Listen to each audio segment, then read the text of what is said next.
She's an angel, you know. Just beautiful. Not everyone agrees with me, of course, but that's okay. I still think she's beautiful. Her wide, puppy dog-like eyes, her big, white smile, her flowing brown hair, her slender, but still hourglass-like figure. She knows I love her. How could she not? I tell that to her all the time, and I kiss her all the more. She's such a trooper, doesn't even blush, just smiles. Oh man, I love her. She doesn't say much. She just looks back at me, smiling with that wide grin of hers. I know she likes me. I mean, how she looks back and just smiles. I know she does. I know. I mean, she is shy, okay? She doesn't say much, but she's still with me. That's proof there. She's never said a bad thing about me. She's always loyal. She never leaves. And she's always sitting there, waiting patiently. She's always wanting to do things. I can see it in her eyes. And I smile to her, knowing exactly what she's thinking. Even with all that happens, she knows how insecure I am. And she's so gracious, holding still as I pick her up, and making me feel far more masculine than I really am, letting me wrap her arms around me and carry her upstairs to the bedroom. I look down as I carry her, deep into her eyes, that pleading look in her big eyes, with her oh so sensuous smile. And I indulge in her. How could I not love a woman who loves me for all I am? She makes me feel strong, not worthless like the rest of society. And we lay there. She lets me ramble on and on. She doesn't say much, only smiling, even at my stupid jokes. She's never mean. She never criticizes me. Even if I pass out from such exertion during intimate things, or finish before she does, she never complains. She just smiles, reassuring me that she loves me anyway. When I wake up, she's always there, looking at me, greeting me with that broad smile. She lets me pick her up again, and I carry her downstairs, stopping on the 6th step to kiss her pale forehead. Today is special. She'll be so happy I remembered. The 6-month anniversary of when we met. But I don't let on. You gotta surprise ladies, you know. I make breakfast. 2 omelets with bacon bits, cheese, and a little bit of salsa. Her favourite. Though today she wasn't hungry, looking at me as if to say, I have to watch my figure, you know. I protested for a bit, but she just stonewalled me. I felt bad, but I finished the breakfast for her. But as I polished off the last of the orange juice, I looked up, and there she was, smiling again.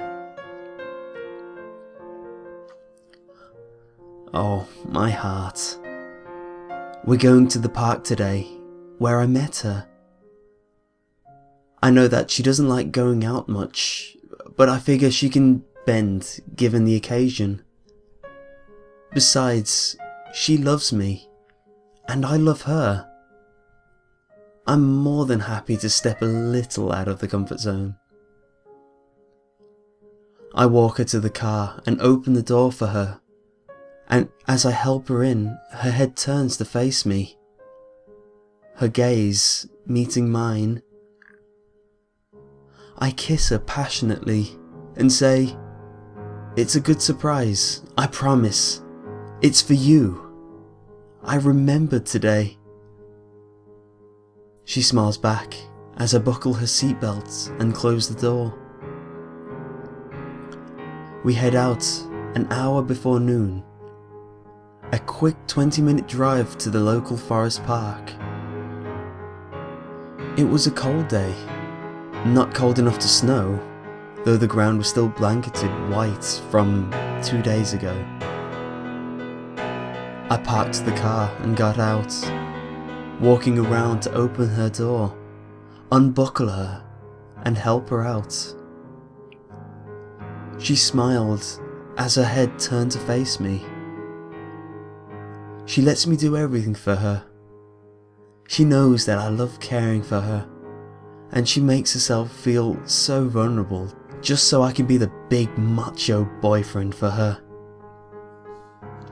I'm sorry. Can I really say I love her too much?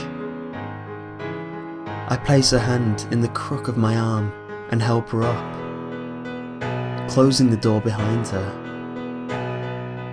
No one else is at the park, it seems. I don't mind, and neither does she.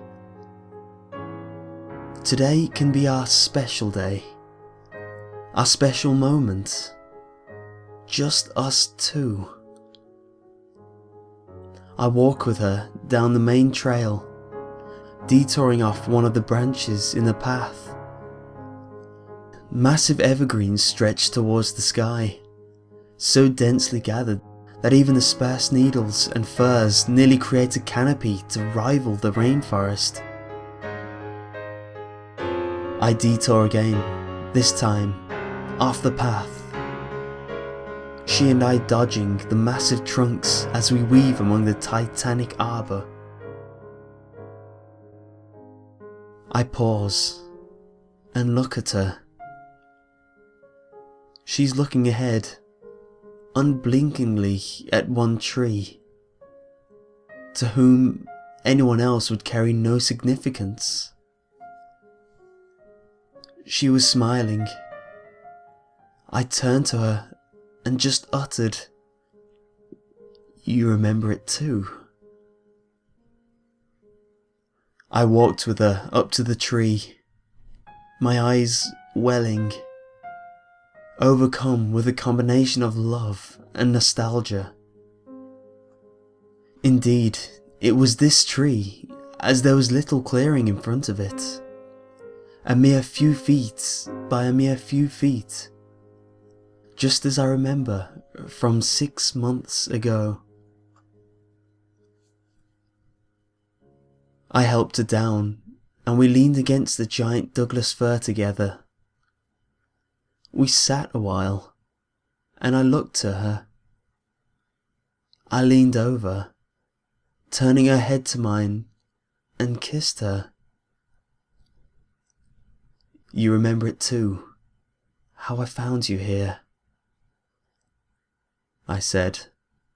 I rubbed her pale forehead, and her teeth glistened in the sun. "How I found you, lying in the clearing, in that shallow grave."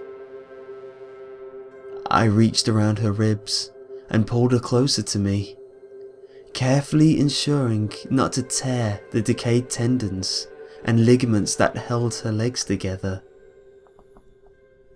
Kissing her pale bone forehead, I continued. "How I said hello, and you would just smile." I stroked her hair, careful not to pull it from the little remaining skin on her head. I turned her head to face mine and gazed into her orbits. A bit of brain began to leak from the socket. "Oh, you got a little something there, love," as I take my handkerchief from my pocket. I wiped up the bit of ooze from the otherwise gleaming white cheek. I kissed the forehead and looked down at her. And in that moment, she was smiling. And from then on, I knew that we would be together forever.